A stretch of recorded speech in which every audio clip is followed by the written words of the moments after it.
Hey, thanks for joining. Today we're going to break down a pretty powerful video that's been making the rounds online, one that calls itself a Restore Britain Manifesto.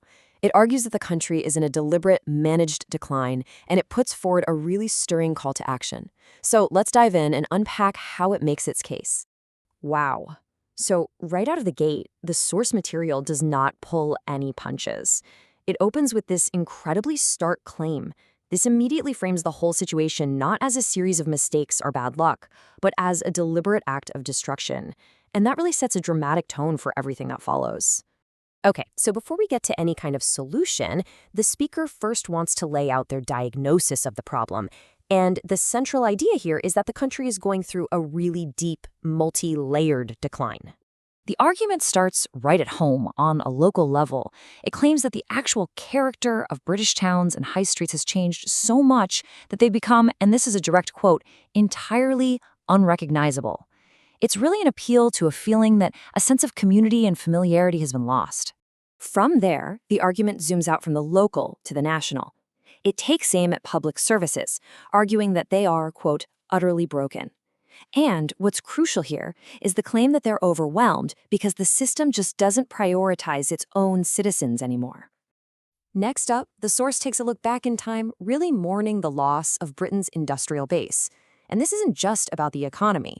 The argument being made is that this industrial power gave a sense of dignity to millions of working people, and it was the very foundation of the nation's strength on the world stage. Now, this is where it all comes together. The source connects all these dots with one central idea.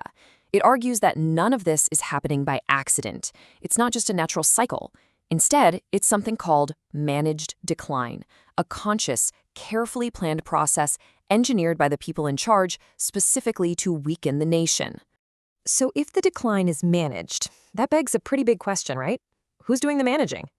This is where the source's argument shifts. It's no longer just describing a problem, it's alleging a very deliberate betrayal.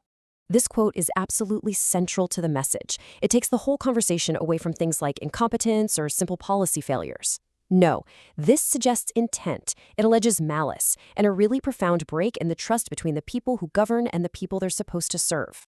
So who exactly are these alleged betrayers? Well, according to the source, it's a very specific group of people. First, you've got the Westminster bubble, an elite that's completely out of touch with regular people. Then it talks about a treacherous political class that it claims actually despises its own citizens. And finally, the mainstream media, which is accused of being part of the problem, actively selling a false story to cover it all up. But the argument goes even deeper than that. It's not just about corrupt institutions. The source claims there's an actual ideological war being fought by what it calls an enemy within. And this so-called enemy is given a very specific name: insidious woke ideology. It's described as being this kind of philosophical weapon that's being used to undermine the country, infecting everything from schools and the police to all sorts of other historic institutions. And this slide really illustrates the source's theory of how this ideology is supposed to work. The claim is that identity politics is basically a classic divide and conquer strategy. By setting different groups against each other, young versus old, rural folks versus city folks, the elites can keep their grip on power while everyone else is busy fighting amongst themselves. According to this argument, a really big part of this ideological attack is aimed squarely at the nation's past. The source claims there's this coordinated effort to make people feel ashamed of their own history, to pull down symbols of national pride, and, in the end, to demoralize the population so they're easier to control. So, after defining the problem, pointing fingers at the culprits, and describing their tactics, the source finally pivots. It turns to its proposed solution.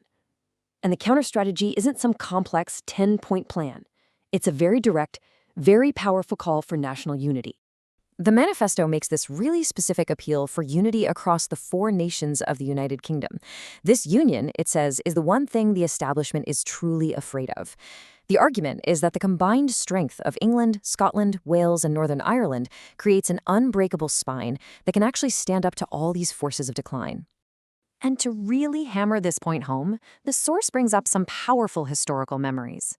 It points to the shared sacrifices made during the 2 world wars as the ultimate proof of this deep, unbreakable bond. The idea is that these nations bled together, and they rebuilt together, which forged them into a single people under one flag. And here is where the source lays out the stakes. It's basically saying that if this internal unity falls apart, if the kingdom is allowed to devolve and balkanize, then the nation will lose its sovereignty for good and become easy pickings for outside forces like global organizations and foreign courts. Which brings us to the final part of this manifesto, the ultimate goal. You see, it's not just about hitting the brakes on the decline. It's about a complete, full-scale restoration of the kingdom, bringing it back to what the source sees as its former glory. The argument really frames this moment right now as a critical crossroads, a point of no return. And the choice is presented in these very stark terms. Down one path, there's total cultural erasure, and down the other, a glorious, warring renewal. There's absolutely no middle ground offered. And this brings us right to the core call to action. I mean, just listen to the language here. It's deliberately strong. It's totally uncompromising. The plan requires the nation to violently throw off bureaucracy, ruthlessly get back to common sense, relentlessly rebuild industry, and proudly reclaim its destiny. This call to action is then lifted up beyond just politics. The source frames it as a moral duty, a sacred duty to the ancestors who built the nation, and a profound obligation to the children and grandchildren who have to inherit it. And that's where the video leaves us. It doesn't wrap up with a neat policy proposal. Instead, it ends with this defiant claim that's phrased as a question. It suggests that a huge awakening is happening, that the so-called silent majority isn't silent anymore, and that this terrifies the establishment. The source isn't just arguing that a restoration is possible, it's arguing that it has already begun.